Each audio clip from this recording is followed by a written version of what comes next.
नमस्कार दोस्तों, इस एपिसोड में आप श्रवण करेंगे सफला एकादशी की व्रत कथा।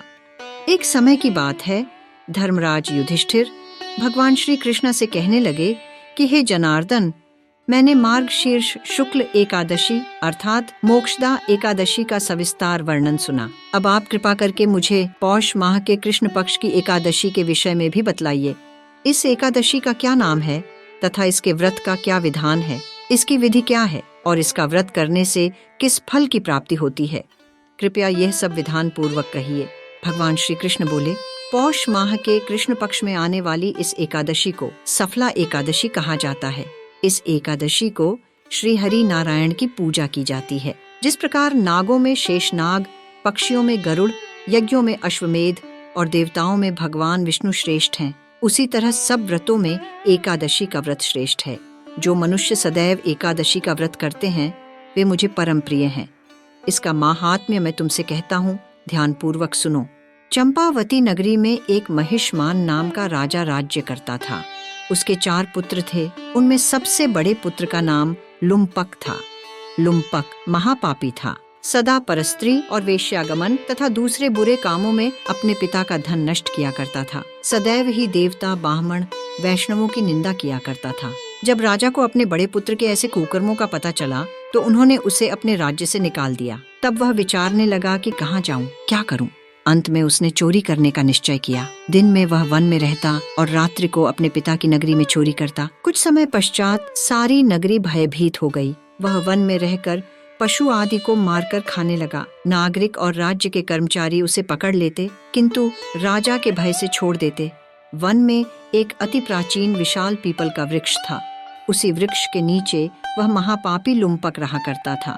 कुछ समय पश्चात एक दिन पौष मास की ठंड की वजह से वो सारी रात्रि सो नहीं सका। सर्द हवाओं से बचने के लिए उसके पास पर्याप्त कपड़े नहीं थे। उसके हाथ पैर अकड़ गए। सूर्योदय होते होते वह मूर्छित हो गया। दूसरे दिन एकादशी को दोपहर के समय सूर्य की गर्मी पाकर उसकी मूर्छा दूर हुई। गिरता पड़ता वह भोजन की तलाश में निकला। पशुओं को मारने में वह समर्थ नहीं था, इसलिए पेड़ों के नीचे गिरे हुए फल उठाकर वापस उसी पीपल के वृक्ष के नीचे आ गया। उस समय तक भगवान सूर्य अस्त हो चुके थे। सर्द हवाओं में खुद को असहाय पाकर वो भगवान नारायण का स्मरण करने लगा और वृक्ष के नीचे फल रखकर कहने लगा, हे भगवान, अब आपको ही अर्पण है ये फल, आप ही तृप्त हो जाइए। शीत लहरों के कारण उसे इस रात्रि को भी नींद नहीं आई।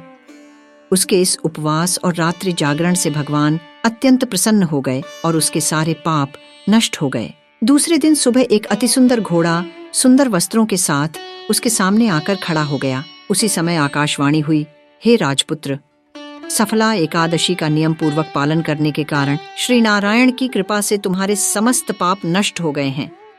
अब तुम अपने पिता के पास जाकर राज्य प्राप्त करो। ऐसी वाणी सुनकर वह अत्यंत प्रसन्न हुआ और वस्त्र धारण करके भगवान आपकी जय हो कहकर राजमहल में गया। महल में जाकर उसने अपने पिता को सारा वृतांत कह सुनाया और अपने कृत्य की क्षमा मांगने लगा। उसके पिता ने प्रसन्न होकर उसे समस्त राज्य का भार सौंप दिया और स्वयं वन में तपस्या के लिए चले गए। अब लुम्पक शास्त्रानुसार राज्य करने लगा। उसके स्त्री, पुत्र आदि सारा कुटुंब भगवान नारायण का परम भक्त हो गया। वृद्ध होने पर वो भी अपने पुत्र को राज्य का भार सौंपकर वन में तपस्या करने चला गया और अंत समय में वैकुंठ को प्राप्त हुआ। अतः जो मनुष्य इस परम पवित्र सफला एकादशी का व्रत करता है उसे अंत में मुक्ति मिलती है। इस सफला एकादशी के महात्म्य को पढ़ने से अथवा श्रवण करने से मनुष्य को अश्वमेध यज्ञ का फल मिलता है। जय श्री हरि नारायण।